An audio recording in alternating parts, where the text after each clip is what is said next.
Is working out effective for fat loss? I'm going to explain that here by explaining really how the metabolism works and why I'm not actually a fan of the term fat loss workouts. So this pyramid represents your metabolism, how many calories you burn in a day. So let's go over that. So 60 to 70% of the total calories that you burn in a day comes from you just being you.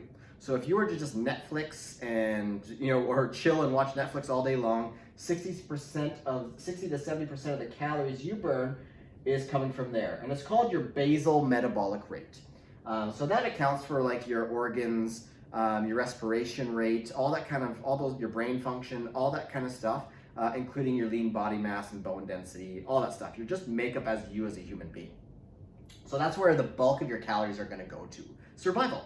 The next one is called NEAT, and NEAT stands for non-exercise activity thermogenesis. And really what that means is the amount of movement that you do in the day that doesn't count as exercise. So that's anywhere from fidgeting to your lifestyle, how many steps you take in a day because of the lifestyle that you lead.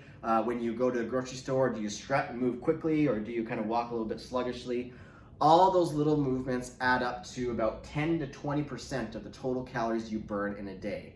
Now, obviously, the more sedentary you are, the lower that number will be. And of course, the more active you are, the higher that number will be, which is why I'm a big fan of active living. The next one accounts for 0 to 10%, and it is called EAT, and it has nothing to do with food. It's exercise activity thermogenesis. So the amount of calories you burn from exercise, which is 0 if you're not doing any planned exercise, up to 10%. That's right, 10%. So when we talk about fat loss workouts or workouts for any other reason, really you're going to be anywhere within this realm of 0 or more than 0 if you're working out, but up to 10% of the total calories you burn. So you can imagine that's not a big piece of the pie right here. And that's why I'm not a big fan of fat loss workouts, because they're not really working out is good, and I'll explain why I'm a fitness trainer and why I like working out in a moment. But when it comes to actual fat loss, exercise isn't really the best thing for you. The best thing that you can do is create a caloric deficit. And the best thing you can do to create a caloric deficit is nutrition. Nutrition is number 1. And if number 2 is exercise, it's so far back, it's more like being in 10th place. It's that big of a gap. Nutrition is number 1. You can lose weight without exercise. But again, I'll explain why exercise is important for weight loss in a different type of way. But the top one here, in case you're wondering, the top piece of the pie, 7 to 10% of the calories you burn in a day come from something called TEF, the thermic effect of food, which is just the amount of energy it takes for your body to digest and convert food into fuel. Now, when we talk about this up here, there's really only 2 things: lemon, cayenne pepper, diet, all this stuff. That's not really going to help you. The 2 foods that are going to be the best for this top here are protein and fiber. They take the most energy to burn, and they're also the most satiating and typically carry the most nutrition. So protein and fiber are the cornerstones of your diet. You're going to be helping yourself out a lot here.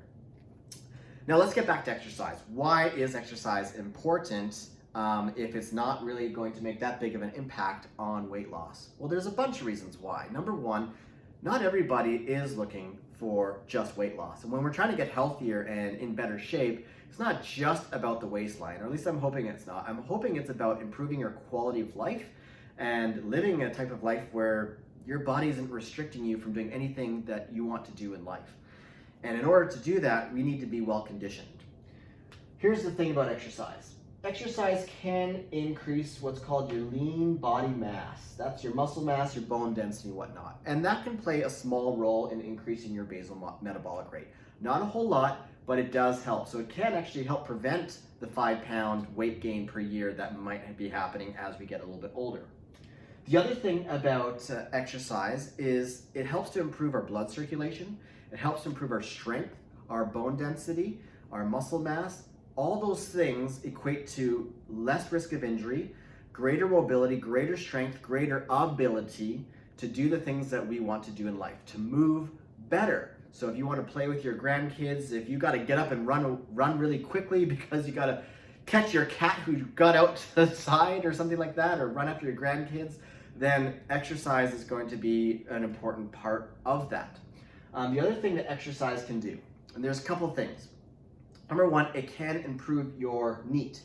So if you're exercising in a way where you leave the workout feeling like maybe you could have done a little bit more, great. Now you're more likely to recover and improve that NEAT, that non-exercise activity thermogenesis. So it ends up becoming a two-pronged approach where you're actually improving or maximizing the amount of calories you can burn in a day, but of course it's also improving your energy levels, and who doesn't want a little bit more pep in their step? Now, if you're exercising, especially a lot of the fat-burning workouts these days, they really like to make you think that if you put yourself through the meat grinder and you hate exercise and you're using it as punishment to burn calories, it causes, or it can cause, what I call the couch overcompensation effect.